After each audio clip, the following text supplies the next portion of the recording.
Hi, this is Dr. Gregory Sadler. I'm a professor of philosophy and the president and founder of an educational consulting company called Reason.io, where we put philosophy into practice. I've studied and taught philosophy for over 20 years, and I find that many people run into difficulties reading classic philosophical texts. Sometimes it's the way things are said or how the text is structured. But the concepts themselves are not always that complicated, and that's where I come in.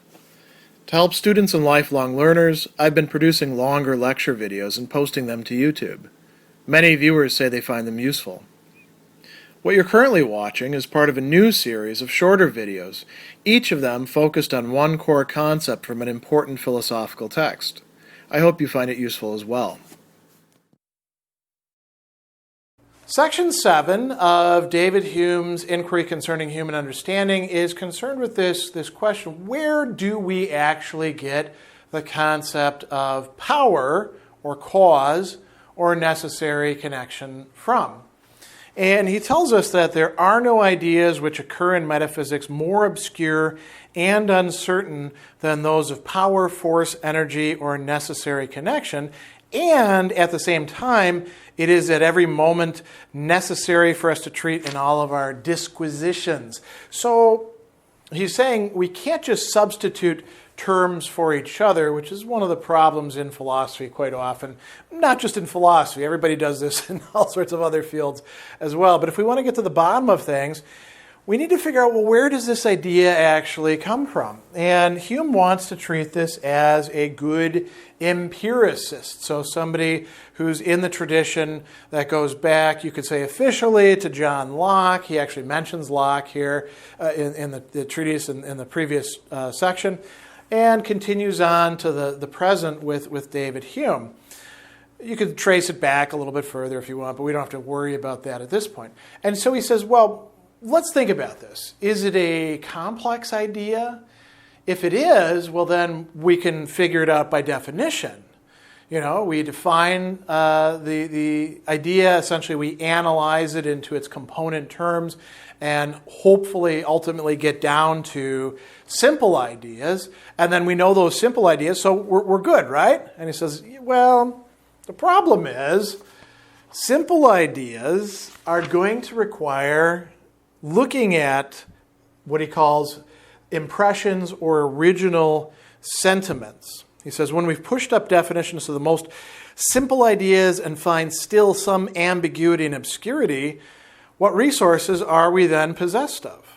By what invention can we throw light upon these ideas and render them altogether precise and determinate to our intellectual view? And here's where we get to empiricism, right? Which says, look at our experience. Produce the impressions or original sentiments from which the ideas are copied. Remember, too, that for Hume, ideas of the mind are copies of sentiments or impressions or passions that we've had. So they're sort of like, less vivid. That's really the only distinction that we can maintain between them. So we've got to figure out, okay, where did we actually get this idea from? And then we can think about, okay, we had that original core idea, and then we kind of transformed it, and we turned it into a more complex idea that then we apply, we transfer to all sorts of other things. So Hume actually brings up three possible places where we could find this impression of power. Could be observing material external objects and their relations to each other.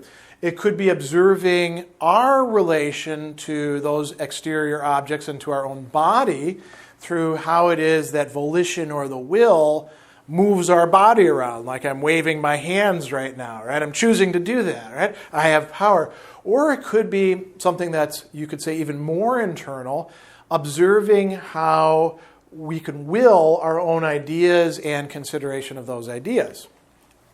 Hume is going to reject each one of these in turn. Not saying, of course, that we don't actually observe things happening in the world, that we don't observe us raising our hands, that we don't observe our own willing, producing ideas. That does happen, but that can't be the source of our impression of power, right? So he says when we look about us towards external objects and consider the operation of causes, we're never able in a single instance, and we're looking at individual instances, to discover any power or necessary connection, any quality which binds the effect to the cause and renders the one an infallible consequence of the other. We only find, all we actually do observe, is that one does in fact follow the other. And he gives the example of billiard balls. The impulse of one billiard ball is attended with motion in the second. This is the whole that appears to the outward senses. The mind has no sentiment or inward impression from this because it's not there in the stuff, right? It's only observing what's happening. And so he says, in reality, there's no part of matter that does ever, by its sensible qualities, discover any power or energy or give us any ground to imagine it can produce anything or be followed by any other object. Solidity, extension, motion, these qualities are all complete in themselves. Never point out any other event which may result from them. So, external objects are not going to give us this idea of necessary connection. There's no case that we can look at and say, aha, I found the cause right there in the middle, in between I found the causality, rather, in between the cause and the effect. It just doesn't happen. So, Hume says, well, we are causes. Our minds make our body do something, specifically the part of our mind that we call the will or volition. He says that an act of volition produces motion in our limbs. We know this by consciousness. So we acquire the idea of power or energy from that, right? And he says, well, let's think about this. There's three big problems that are coming up with this. He says, first, is there any principle in all nature more mysterious than the union of soul with the body, by which a supposed spiritual substance acquires an influence over a material one, that the most refined thought is able to actuate the grossest matter? He says, no, this is totally obscure. We don't understand this at all. And we still don't understand it actually in our own time. We can say, well, we understand how the brain and the body interact, but if we're more than just our brains, because there is this problem of, well, how do we get consciousness out of brains? We've still got this problem of explaining how I raise my hand right now, how I will to raise my hand. And so he says, if by consciousness we perceived any power or energy in the will, we must know this power, we must know its connection with the effect, we must know the secret union of soul and body. We don't. So he says, second, we're not able to move all the organs of the body with a like authority, and we can't assign any reason besides experience for so remarkable a difference between one or another. He's got some great examples here. Why has the will an influence over the tongue and the fingers, but not over the heart or the liver?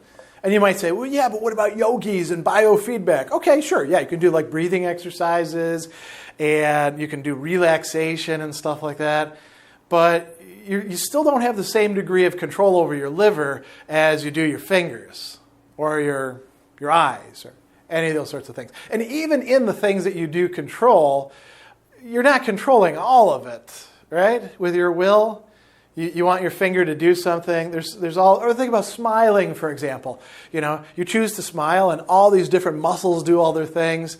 You're not conscious of all those causes happening. You're just conscious that you're making a smile or not making a smile. Some people's smiles are actually grimaces. Then he brings up a third thing. He says that we learn from anatomy that the immediate object of power and voluntary motion is not the member itself which is moved, but certain muscles and nerves, and he says animal spirits. Now, we've rejected that notion this time, and perhaps something still more minute and more unknown. So we don't really understand that. He says we can conclude that our idea of power is not copied from any sentiment or consciousness of power within ourselves when we give rise to animal motion or apply our limbs to their proper use and office. That their motion follows from a command of the will is a matter of common experience, but the power or energy by which this is effected is unknown and inconceivable. So that's not getting us yet to the single instance where, wow, I see the causality at work. We just know that it works, but we don't actually observe it. What about turning inward and just thinking about our mind itself? That seems to have way better prospects. You're not mixing it up with bodily things or external world or anything like that. Just thinking about your own thoughts. You can will yourself to consider an idea, right? Think about a pink elephant right now. Or don't think about a pink elephant. And you'll think about a pink elephant because I told you not to. You've got an idea in your head. Take Dumbo, the Disney elephant with the big ears, and just make him pink. Or take an elephant that you've seen somewhere else and make that pink. You don't even have to have actually seen an elephant in real life. You can just have seen it in a magazine or a website or whatever. You've got some idea that you can work with. Well, isn't that a great example of where we get our idea of power from? And he says, well, we've got some problems here too. He says, first, it must be allowed when we know a power, we know the very circumstance in the cause by which it is enabled to produce the effect, for these are supposed to be synonymous. We must therefore know both the cause and effect and the relation between them.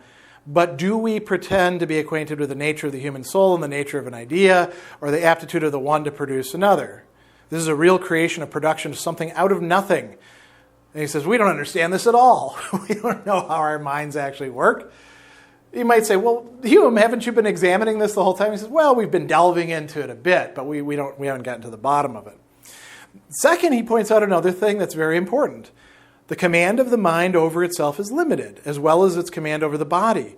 And these limits are not known by reason or any acquaintance with the nature of cause and effect, only by experience and observation, as in all other natural events and in the operation of external objects. So that's not going to teach us. And then he says, third, this self-command is very different at different times. A man in health possesses more of it than one languishing with sickness. We're more master of our thoughts in the morning than in the evening. Apparently he was a morning guy. Fasting than after a full meal. Can we give any reason except experience for these variations? Where then is the power of which we pretend to be conscious? And he says that, think about volition itself. Reflect upon it. Do you find anything in it like this creative power by which it raises from nothing a new idea and with a kind of fiat imitates the omnipotence of its maker who called forth into existence all the various scenes of nature? And he says, so far from being conscious of this energy in the will, it requires as certain experience as that of which we're possessed to convince us that such extraordinary effects ever do result from a simple act of volition. So there's no single instance that we can find where we've got this simple idea, that is being derived from our impressions or sentiments. We're just not finding it. So, okay, well, if that's the case, he says, maybe we really don't understand this stuff. He says, as we can have no idea of anything which never appeared to our outward sense or inward sentiment, the necessary conclusion seems to be that we have no idea of connection or power at all, and that these words are absolutely without any meaning when employed either in philosophical reasonings or common life. So we're really just talking nonsense when we talk about power or causality, if we can't trace it back to some original idea, or impression rather, or sentiment. That would be a real problem, wouldn't it? And that's the way some people do interpret Hume, but they're wrong, because he goes on shortly after that and he says, well, we actually do have a source for this. He says, it appears that this idea of a necessary connection among events arises, not from one single thing, but from a number of similar instances which occur of the constant conjunction of these events. And he says, there is nothing in a number of instances different from every single instance which is supposed to be exactly similar, except only that after a repetition of similar instances, the mind is carried by habit upon the appearance of one event to expect its usual attendant and to believe it will exist. So he says, this connection which we feel in the mind, this customary transition of the imagination from one object to its usual attendant, is the sentiment or impression from which we form the idea of power or necessary connection. This connection we feel in the mind, which is based ultimately on habit, or as he's called it in an earlier section, custom. It is the habit or custom that gives us this idea of power. It's not any one single instance. It's the repetition that provides us with this idea, which is so indispensable to both our philosophical reasonings and to our everyday life.